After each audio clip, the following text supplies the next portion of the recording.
ఇంకెన్నాళ్ళు రెంటింట్లో ఉంటాం? సొంత ఇంటి కలను నెరవేర్చుకుందాం.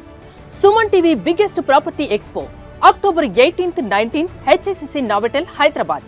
ఇప్పుడే ఫ్రీ ఎంట్రీ కోసం కాల్ చేయండి. నమస్తే అక్క. నమస్తే జయ.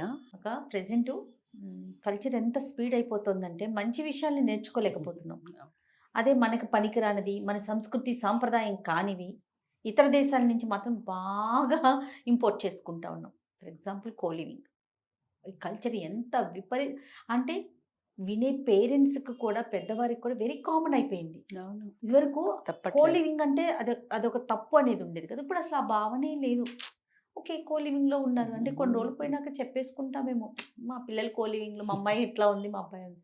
అమ్మాయిలు కూడా అమ్మాయిల వైపు నుంచి మాట్లాడుతుంటే ఒక చిన్న ఇన్సిడెంట్ మనకు మెసేజ్ పెట్టారనమాట. మా అమ్మాయి ఇట్లా కోలివింగ్లో ఉంది, ఎంత చెప్పాలి, ఏం చేయాలో మాకు అర్థం కావట్లేదు, బయటకు తీసుకురాలేకపోతున్నాం. ఇలాంటి ఇష్యూలో ఉన్నప్పుడు అమ్మాయిలు ఎలాంటి ఇబ్బందులు పడతారు అనేవి కొంచెం తెలియచేయండి. మంచిగా ఉంటే well and good, happy.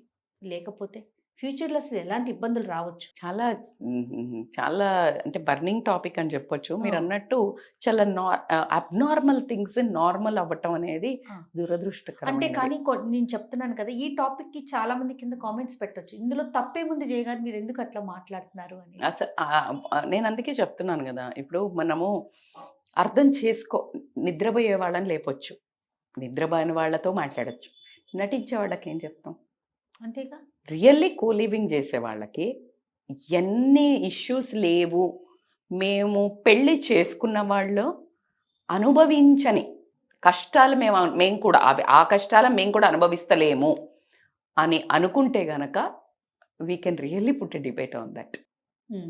వీళ్ళకంటే double రేంజ్లో ఇన్సెక్యూరిటీ, భయంతో బతికే వాళ్ళు కోలివింగ్లో ఉన్నవాళ్ళు ఉంటారు. సరే, లేదు మేము బాగున్నాము అనుకుంటే ఐ రియలీ ఫింగర్స్ క్రాస్ ఉండాలని కోరుకుంటాం. ఎందుకంటే ఏ నిర్ణయం తీసుకున్నా ఫైనల్గా మీరు ప్రశాంతంగా ఉండి ఆనందంగా ఉంటూ గౌరవంతో బ్రతకాలనే ఒక్క message today we are trying to give. మీరు కోలివింగ్లో ఉంటే మాకేంది, ఇక్కడుంటే మాకేంది. As a women, as a mother, as a sister, I feel when divine నన్ను ఇక్కడ చేసుకున్నప్పుడు ఆ లోపల ఆగకుండా చెప్తామే. దీన్నే మీ మాటలో కొంతమంది అంటారు దుల అంటారు కదా, మీకెందుకమ్మా కెమెరాల ముందు కూర్చొని చెప్పేస్తారు అనే వాళ్ళు కూడా ఉంటారు. But that's okay. బట్ మీకు తెలుసా, నేను ఎన్ని చోట్ల వెళ్తుంటే మాకు చాలా ఉపయోగపడ్డాయి అనే వాళ్ళు కూడా ఉన్నారు. అప్పుడు నువ్వు ఎవరిది వినాలి? మనం నేర్పించే పాలసీ ఏంటి? Go with a positive vibe, don't carry negative vibe. ఇప్పుడు నేను వాళ్ళు అలా అన్నారు అని మనం ఇలా చెయ్యకుండా ఉంటే, మన వాయిస్ కోసము, మన వాయిస్ మనం చెప్తే అమ్మలాగా అక్కలాగా చెప్తోంది విందాము అనే పిల్లలకు అన్యాయం జరిగిపోద్ది. కాబట్టి let's take this topic ahead. ఈ టాపిక్ తీసుకునే ముందు కూడా నేను అక్కతో కెమెరాకి బిఫోర్ దట్ ఒకసారి డిస్కస్ చేద్దామా, ఏమైనా నెగిటివిటీ వస్తుందా, ప్రెజెన్స్ అంటే చూడండి, మీరు భయపడాల్సి వస్తుంది. చేసేవాళ్ళు, తప్పు చేసేవాళ్ళు, అది అబ్సల్యూట్లీ ఆలోచన మనకు అవసరమా అని, ఎందుకు నెగిటివిటీ అన్నట్టు మీరు అనుకుంటే మాత్రం డెఫినెట్ గా చేయాలి. ఇప్పుడు తను అన్నట్లుగా నాకు ఉంటుంది. ఎందుకంటే నేను మీకు ఇన్స్టాలో మెసేజెస్ ఇందాక చూపించినట్టు, ఇలా నన్ను వాడుకొని వదిలేశారు మేడం, నేను డిప్రెషన్లోకి వెళ్తున్నాను ఒక అమ్మాయిలు పెట్టినప్పుడు, ఖచ్చితంగా for me it is genuine reason and నా ఒక బాధ్యతగా ఫీల్ అయ్యి నేను ఇది చేస్తున్నాను. ఖచ్చితంగా ఒకటి చెప్పండి, ఫ్రీడమ్ ఎవరికి కావద్దు? ప్రతి ఒక్కళ్ళం ఈరోజు మనం మాట్లాడుకునే వర్డ్ పేరేంటి? ఫ్రీడమ్. ఫ్రీడమ్. గాంధీజీ అప్పుడు ఫైట్ చేశాడు ఫ్రీడమ్. ఎవరి చేతుల్లో నుంచి ఫ్రీడము?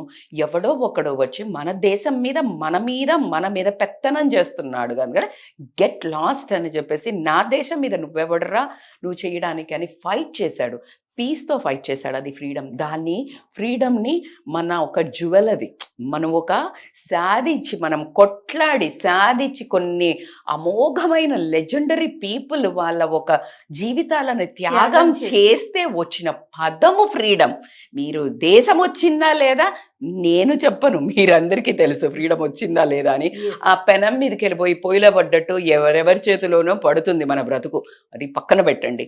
బట్ నీవు తీసుకెళ్ళి నీ జీవితాన్ని ఇంకొకరి చేతిలో పెడుతున్నావే, ఇది నీ సెల్ఫ్ అవేర్నెస్కి నేను వదిలేస్తా. So freedom is very powerful. Freedom, what is a freedom madam? Financial freedom కావాలంటున్నారు, ఫ్రీడమ్ కావాలంటున్నారు. Freedom is an absolutely word where freedom అంటే ఏంటి? నీవు నీ నిర్ణయాన్ని నువ్వు తీసుకోగలగటము ఫ్రీడమ్. ఆ పోయే ప్లేస్ కరెక్టా కాదా అనే తెలివి నీకుంటే నువ్వెవరికి చెప్పకుండా పోయినా పర్వాలే. నీకు హాని జరగదు, నీ గౌరవానికి దెబ్బ తగదు, నీ వాల్యూస్కి దెబ్బ తగలదు. పోయి 12ంటికి 2ంటికి పో, ఎవడు కొట్టిండు? అదే ఒక 4 అమ్మాయిలు కలిసి మిడ్ నైట్ ఏదో ఒక నెలకో 2 నెలలకో వెళ్ళి ఏ దోశ బండి దగ్గర తినాలనుకున్నారు. ఎందుకంటే ఈ మధ్య అదొక వైబ్ కదా, అదొక ట్రైబ్ కదా. సో వెళ్తున్నారు, it's not at all a bad thing, నువ్వేం ఫీల్ అవ్వవు. అదే అబ్బాయిలతో పోతున్నారు అంటే బెర్తగించిందనేస్తారు. నువ్వే చెప్పు ఏది బెటర్? మరి అబ్బాయిలతో పోతే దాన్ని సెకండ్ అది కన్సిడర్ చేయ. మేడం తప్ప మేడం, దాంట్లో ఏం తప్పుది? మీరు మాట్లాడండి, అబ్బాయిలేంటి అమ్మాయిలేంటి, అసలు ఏమైనా మీనింగ్ ఉందా? నా దగ్గర వాయిస్ ఏముంటది? అక్కడ అలా పోయినందుకే ఈ రోజుల్లో జెండర్ ఏంటి చెప్తా. అదే పాయింట్ లో ఒక 4 అబ్బాయిలతో సేమ్ కాలేజ్ అబ్బాయి, ఒక శ్రీదేవిది మామ్ అని ఒక మూవీ వచ్చింది. మామ్ అది ఒక సినిమా అని మీరు అనుకుంటారు, అలాంటి రియల్ లైఫ్ ఇన్సిడెంట్స్ అని. దాంతో ఒకటి బంజారా హిల్స్ లో అయింది. నా మనసులో ముద్ర ఉండిపోయింది. ఒక అమ్మాయి ఎక్కడో వెళ్ళింది, వస్తూ ఉన్నప్పుడు వాళ్ళ ఫ్రెండ్స్ ఆమెకు చాలా ఏళ్ల నుంచి తెలుసు, మోస్ట్లీ చిన్నప్పటి నుంచి కూడా ఎక్కించుకున్నారు. వాళ్ళ నాన్నకి నేను అరగంటలో వస్తాను అమ్మాయిని, తెల్లారి 4 వరకు రేప్ చేసి వాళ్ళ ఇంటి చుట్టూ తిరుగుతా అక్కడ పడేసిండ్రు. అందుకు తల్లి వద్దంటున్నాము. భయం. మీరు మాకు లక్ష్మీదేవి, సరస్వతి, నువ్వు ఒక దుర్గాదేవి, నిన్ను మేము దాచుకోవాలనుకుంటున్నాము. నువ్వు నేనంతే. నువ్వు పెట్టుకున్న కంపారిజనే రాంగ్. అంటే మొగోళ్ళు పోవచ్చా? అర్రే కాదురా బంగారం, మొగోళ్ళు పోవచ్చా? కాదు, అసలు నువ్వు కంపారిజనే రాంగ్. మొగోళ్ళ దాకా కష్టపడుతుంది. నాకు అసలు ఆ వర్డ్ ఇంటి ఎంత మొగోళ్ళలాగా కష్టపడడం ఏంటి? నీకు ఆడదల్లా కష్టపడవచ్చు. ఆ వర్డ్స్ యూజ్ చేయటంలోనే మనకు మొగాళ్లను, బికాజ్ యాక్చువల్లీ ఇది పుట్టించింది కూడా మేబీ ఖచ్చితంగా నేనేం ఫెమినిస్ట్ కాదు, మీకు తెలుసు. నేను ఖచ్చితంగా ఇద్దరు వైపు మాట్లాడతా, కానీ పుట్టించింది మొగాళ్ళు అయి ఉంటుంది. ఎందుకంటే ఈ ఆడవాళ్ళు మరీ ఎక్కువ చేసేస్తారు కదా, ఎక్కువ అంటే 4 పనులు చేయగలుగుతారనే పేరుంది, శక్తి అనే పేరుంది. ఒక రాక్షసుని చంపలేనప్పుడు బ్రహ్మ విష్ణు మహేశ్వరులు పోయి కూడా ఒక దుర్గాని కొలిస్తే ఆవిడ దుర్గాష్టమి వచ్చింది మనకి. ఇంకా నేనేం ఎవిడెన్స్ ఇవ్వాలి? నేను ఎందుకు క్లెయిమ్ చేయాలా నేను గొప్ప అని? నేను మెన్కి ఈక్వల్ అని నేను ఎందుకు కిందకు రావాలా? నువ్వు ఎందుకు వస్తున్నావు? Co living is not at all a bad. నేనంటే అవసరమా? For what you are living? Are you sure? ఎప్పుడు దినదిన గండం ప్రజల్లో వాల్యూ. నువ్వు ఒక రెంట్కు పోతే నిన్ను ఎలా చూస్తారు అక్కడ? నీకు వాల్యూ ఉంటుందా? ఒక ఫ్యామిలీలో పిలిచి నిన్ను ఒక ఫంక్షన్కి పిలవరు. నువ్వు వెళ్ళినప్పుడు కూడా 10 చెవులు కొరుక్కుంటాయి.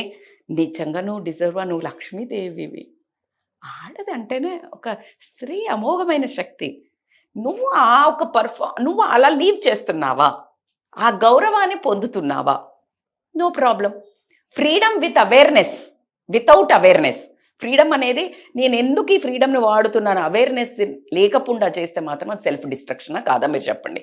డెఫినెట్గా. సో బేసికల్గా ఏంటంటే ఫ్రీడమ్ కో లివింగ్లో ఏమవుతుంది అంటారా? ఒకటి ఫైనాన్షియల్, అసలు పెళ్లి చేసుకున్న వాళ్ళకే దిక్కులేదు, ఫైనాన్షియల్ సెక్యూరిటీ. బాగా చెప్పారు. వదిలేస్తే వాడు ఎట్ట వదిలించుకుందామా అని చూస్తున్నారు. ఒకవేళ సరే రెండో వైపు మాట్లాడినా కూడా అమ్మాయిలు క్లెయిమ్ చేసుకుంటున్నారు, అప్పుడు నిన్ను రోడ్డున పడేస్తారు. ఇప్పుడు అందుకే ఈ భయంకరమైన సుప్రీంకోర్టు ఉండొచ్చని ఎంత చెప్పిందో, ఆస్తిలో కూడా వాటా ఇవ్వాలి అని వచ్చేసింది ఆల్రెడీ. అంటే ఇండైరెక్ట్ గా నిన్ను మళ్ళీ బాండ్ చేస్తున్నారుగా. అవును, అంటే ఎటుపడే మళ్ళీ ముడేస్తుంది కోర్టు.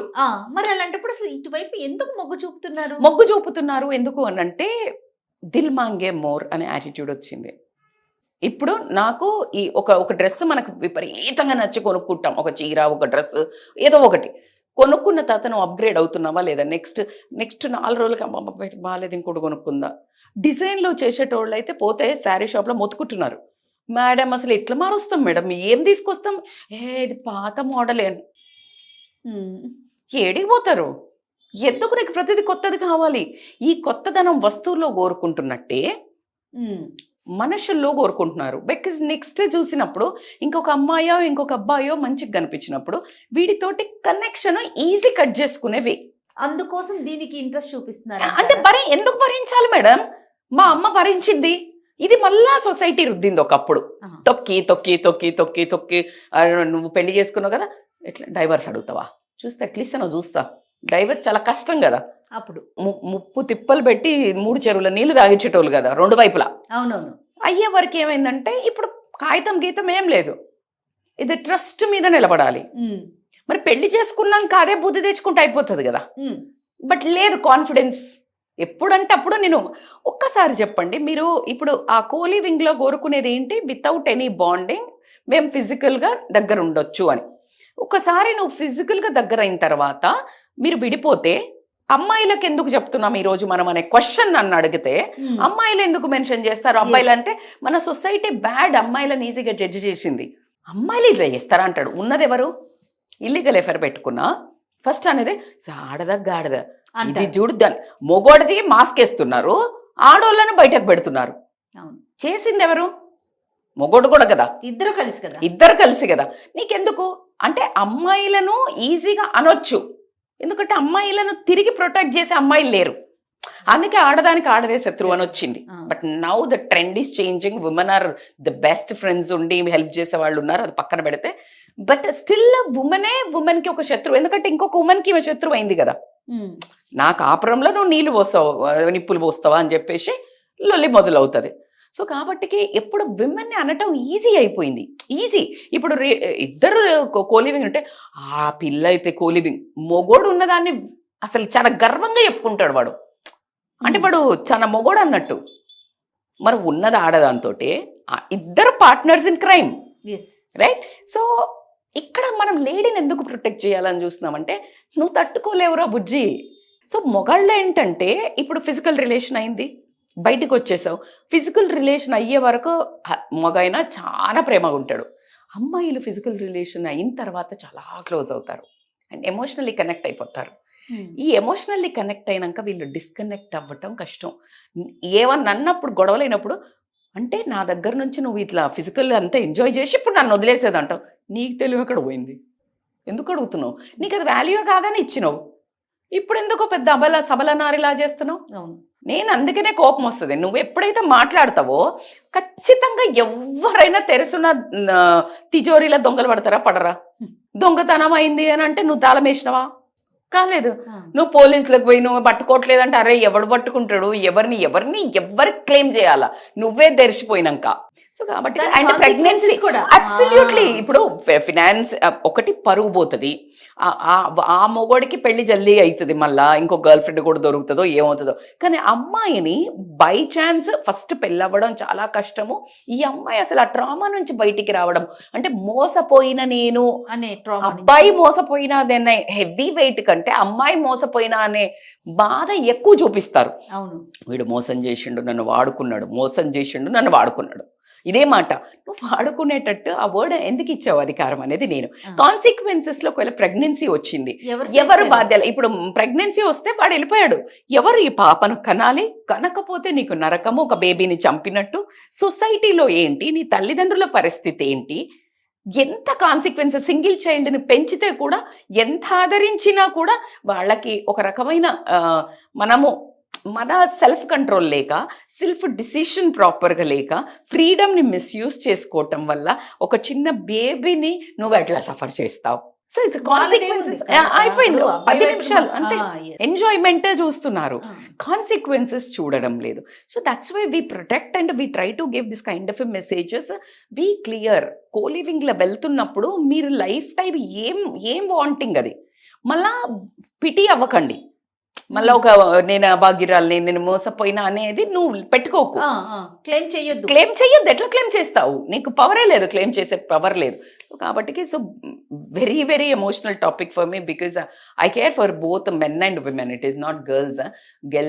అమ్మాయిలైనా అబ్బాయిలైనా ఆచితూచి అడిగేయండి. ఎందుకంటే మిమ్మల్ని the most important valuable thing if I want to tell అంటే, అసలు ఒక బంధుత్వాలు లేకుండా నిన్ను నమ్మి ఆ మనిషి కానీ అమ్మాయి కానీ అబ్బాయి కానీ ఒక ఇంట్లో ఉంటున్నారంటే అంటే అసలు ఒకరి మీద ఒకరికి ఎంత నమ్మకం ఉండాలి. కానీ ఆ నమ్మకాన్ని కాపాడుకోవడానికి ఏ తాడు తైతక్కలు లేకుండా ఎంటర్ అయ్యారు అంటే అసలు అమేజింగ్ రిలేషన్ వాళ్ళది.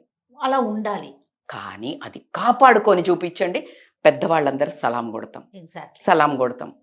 అది నిలబెట్టండి, అరే ఇది కదా పెళ్లి చేసుకున్న వాళ్ళకంటే వీళ్ళని చూసి నేర్చుకోండిరా అని చెప్పే స్టేజ్కి మమ్మల్ని తేండి, మిమ్మల్ని అప్రిషియేట్ చేస్తాం.